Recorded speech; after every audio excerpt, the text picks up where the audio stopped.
Të nderuar xhamatlie, falenderojmë Allahun, Zotin ton. Nga thellësia e zemrave dhe shpirtrave ton të pastërt, tërhamdin falenderimin për uljen në nështrimin i shprehim atij.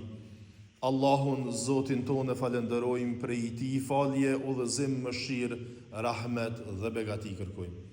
U dërgojmë selame dhe selavatet tona më të sinqerta pejgamberve të Zotit Gjellëshanuhu për gjithësi dhe në veçanti vullës së krejt pejgamberve dhe më të dashurit të Allahut, krijesës më të pastër dhe më të ndritur që ka shkel mbi sipërfaqen e tokës, e ai është Muhamedi, paqja, mëshira, rahmeti dhe begatit e Allahut Gjellëshanuhu qofshin mbi të dhe mbi të gjithë ne besimtar dhe musliman që me shumë krenari dhe me përullëtësin më të madhe e pasojmë dhe ndjekim rrugën, traditën e pejgamberit alayhi salatu vesselam deri atëherë ku Allahu te bareke ve teala ka përcaktuar për ne që të mos ketë ditë më. Vëllezër besimtar, sot pak minuta do t'i harxojmë në kulmin e shtëpisë Allahut Gjellëshanuhu, musafir të Zotit Gjellëshanuhu në shtëpinë e tij dhe në ditën më të mirë të javës që nuk le ndilli në një ditë më të mirë se dita e Gjuma, thot pejgamberi Allahut alayhi salatu vesselam. Do të flasim mbi kohën e cila me të vërtet është shumë e shejtë dhe shumë me vlerë dhe për shkak të secilës shpeshherë ne edhe kemi tendenca që ta arsytojmë mos pasjen kohë për t'ju përkushtu disa çështjeve shumë me rëndësi në jetët tona. Ne arsyetimin e mos veprimit apo të veprimit të disa gjërave gjithmonë e arsytojmë dhe e lidhim me kohën.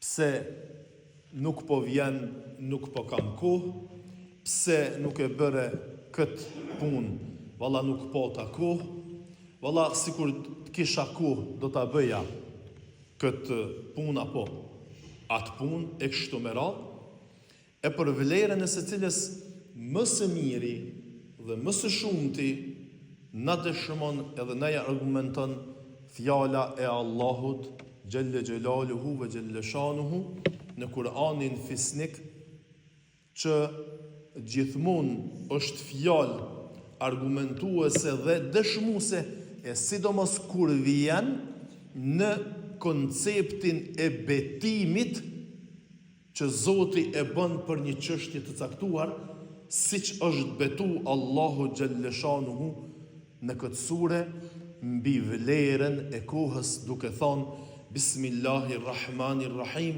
wal asr innal insana lafi khusr.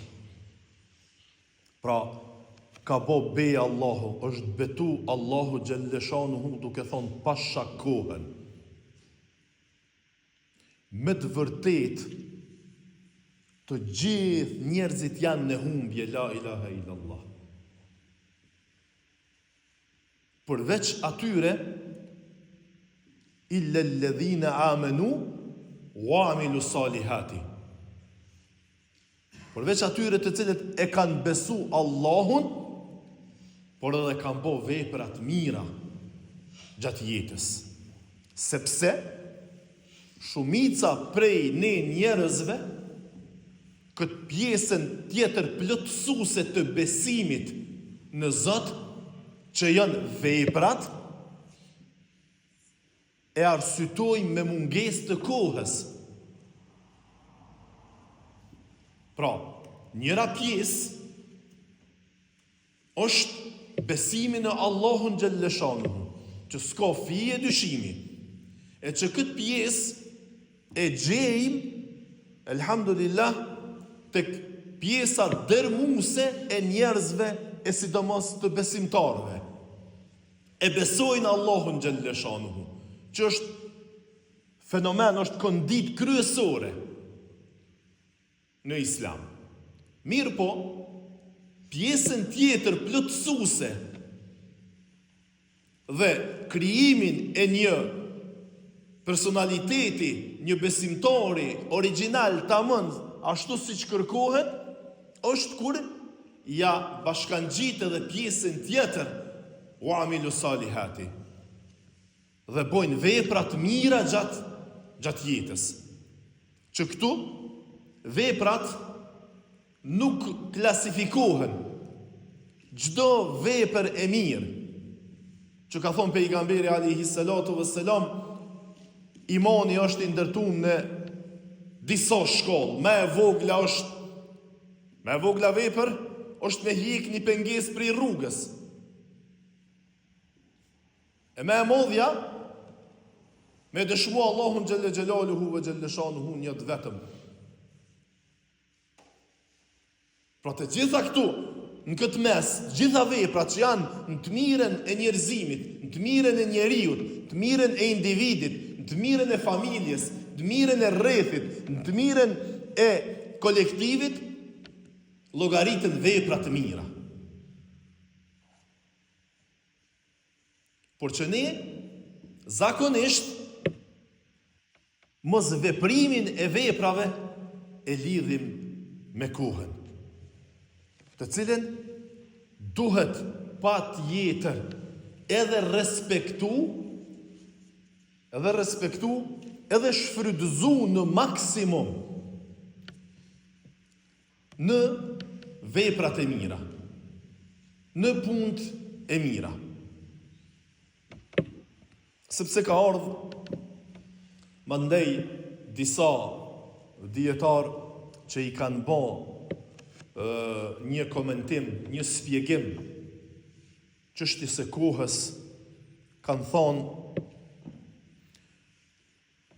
kuptimi i parë është koha me vlerë të jashtëzakonshme që e ka në dynjë për njeriu që ja ka dhonë Allahu xhelle xhelaluhu ve xhelle shanuhu. Është kuptimi i parë i përgjithshëm i wal asr. E dyta,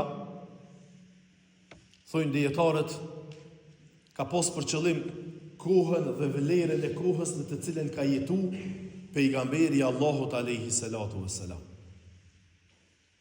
me sahabët, që ka qenë vërtet kohë e jashtëzakonshme, kohë shumë e mirë, kohë shumë e çmueshme, kohë shumë me dhunti të mëdha, dhe që ka vlen edhe sot e deri në kiamet me u përmend prej kohëve më të mira që ka ekzistuar ndonjëherë. Dhe kuptimi i tretë është një kuptim shumë interesant dhe që mendoj se ja vlen t'i qasemi edhe ta ndëgjojmë edhe të marrim prej kësaj. Emërtim wal asr në emën të kohës në gjuhën arabe është quajt një mjet shumë interesant. Dhe që i një mirë. E kanë quajtur atë shtryllësin e perimeve, e pemëve. Në këtë kuptim, e quajnë në gjuhën arabe shtryllësin e perimeve. Duke e lidh me faktin se edhe koha është ajo e cila e shtryll njeriu sikur se shtrydh, si që i shtrydh pemët dhe perimet, derisa t'ja nxjerr, derisa t'ja shpërfaq tamam ato çka ai e ka brenda personalitetit e tij. A keni po ai shtrydh si i pemëve? E shtrydh pemën, e ndryll, derisa t'ja nxjerr komplet atë mirësinë, derisa t'ja nxjerr komplet atë longun dhe ta lën atë pjesën tjetër shumë pak ose shumë të pavlerë.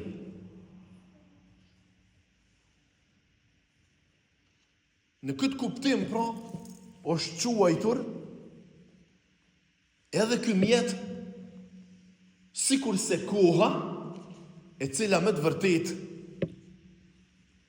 e nxjerr, e shpërfaq atë brendin e njeriut, atë ëmbëlsin e njeriut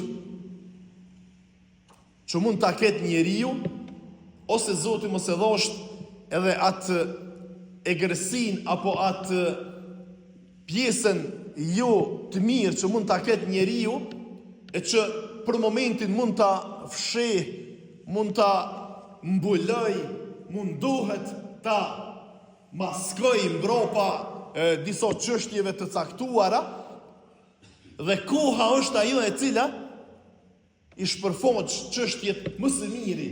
E këtë shprehje e kemi përdorur dhe kanë përdorur edhe gjenerotat më herët dhe kanë thonë leja kohës. Leja kohës, se koha është dëshmia dhe dëshmitari më i madh dhe më i miri. Me kohë shpërfaqet gjithçka. Me kohë zbulohet gjithçka. Me kohë del gjithçka në pa. Koha do ta nxjerrë çdo gjë në shesh. Edhe pejgamberi Allahut sallallahu alaihi wasallam në disa hadithe e ka përmend kohën si fenomen, e një prej tyre është edhe hadithi i Enes bin Malikut, ku pejgamberi alaihi salatu wassalam ka thonë nga shenjat e kiametit është shkurtimi i kohës. Koha do të shkurtohet. Dhe veç mendojmë na që disa fenomene të shkurtimit të kohës veç jemi të i jetue. Na është shkurtu koha në të gjitha dimenzionet. Është shkurtu koha edhe në kuptim të udhëtimit, sepse dikur një udhëtim që e kemi bë me orë të tëra, apo me javë të tëra, apo me muaj të tërë, sot është në gjendje njeriu me bë mrena orëve. Por është shkurtu koha dhe në aspektin negativ. Njerëzit nuk kanë kohë, njerëzve nuk po ju del koha në realizimin jo vetëm të synimeve edhe qëllimeve që i ka, po as në realizimin e gjërave ma elementare të mundshme, nuk po dan del kohë. Po i përkushtohemi pjesës fizike, pjesës trupore, pjesës familjare, njerëzore, e kështu me radhë, që është njona prej pjesëve që e plotson njeriu, mirë po pjesën tjetër të aspektit shpirtëror, kur pelon onash, me pyet dikon pse po e lën onash, pse nuk po vjen na shoqëru edhe na i namaz na i herë, edhe na i xhumo na i herë, edhe na i sabah, edhe na i drek, edhe na i kindi, edhe na i aksham, edhe na i yaci, edhe na i të hojrit, edhe na i diçka, na i tubim të hojrit, krejt e arsytojmë duke e lidhë me kohën. Kohës po kemi. Pra është kufizu, është shkurtu koha. Nuk do të vi kiameti, po thot pejgamberi alayhis salam në një verzion tjetër të haditheve të tij, derisa koha nuk do të shkurtohet. Veç elementet e kësaj të shkurtimit të kohës ne kemi fillu me i ndje dhe me i përjetue edhe vetë në kohën kur ne përjetojmë.